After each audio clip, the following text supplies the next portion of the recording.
श्रियपतिर्गोमलमूत्रगन्धी न्यस्तप्रभो गोपकुले विषण्णः कृष्णाभितो वत्सभगाति भीतो रुदन् सदा देवी निनाय बाल्यम् हयं गवीनं मतितं पयश्च गोपीर्विलज्जः सततं ययाचे स चाम्बया घोरसचौर्यचुञ्चुः रुलुखले पाशवरेण बद्धः वनेषु भीमात् पशुष्कगात्रो गाश्चारयन् कण्टकविद्धपादः मन्याम्बुपायी फलमूलभक्षी दिने दिने ग्लानिमवाप कृष्णः दैवेन मुक्तः स च गोपदास्याद् अक्रूरनीतो मथुरां प्रविष्टः कंसं निहत्यापि हताभिलाषः तत्रोग्रसेनस्य बभूव दासः दृष्ट्वा जरासन्धचमुं भयेन स बन्धुमित्रो मथुरां विहाय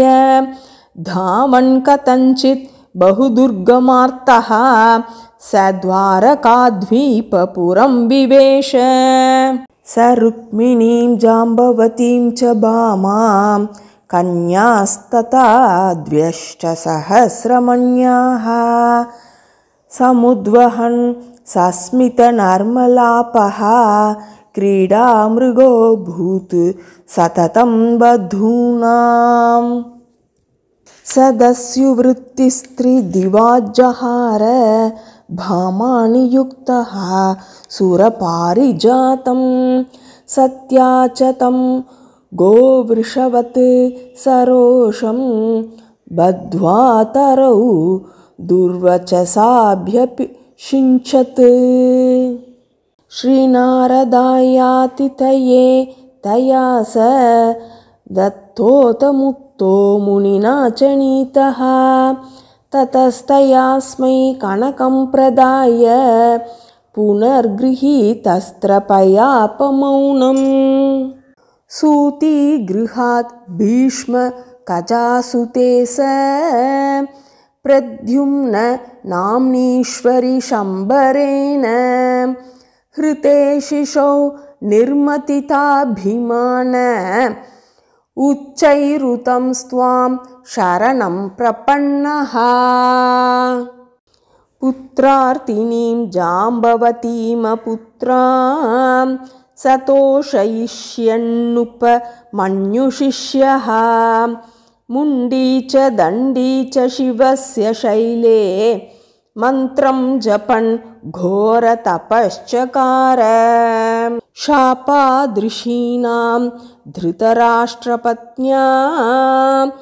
चान्योन्यवैरेण कृताहवेषु सर्वे हता हन्तकुलं यदूनां महत्प्रदग्धं वनमग्निनेव व्याधेषु विद्धो मृतिमापकृष्णः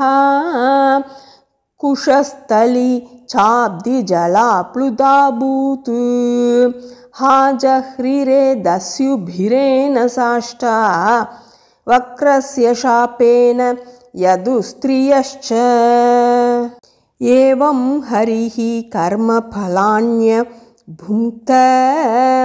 न कोऽपि मुच्येत च कर्मबन्धात् दुःखं त्वभक्तस्य सुदुस्सहं स्यात् भक्तस्य ते तत् सुसहं भवे च जानास्यहं ते पदयोरभक्तो भक्तो नु किं वेति न चैव जाने त्वं सर्वशक्ता कुरु मां सुशक्तं सर्वत्र भूयोऽपि शिवे नमस्ते।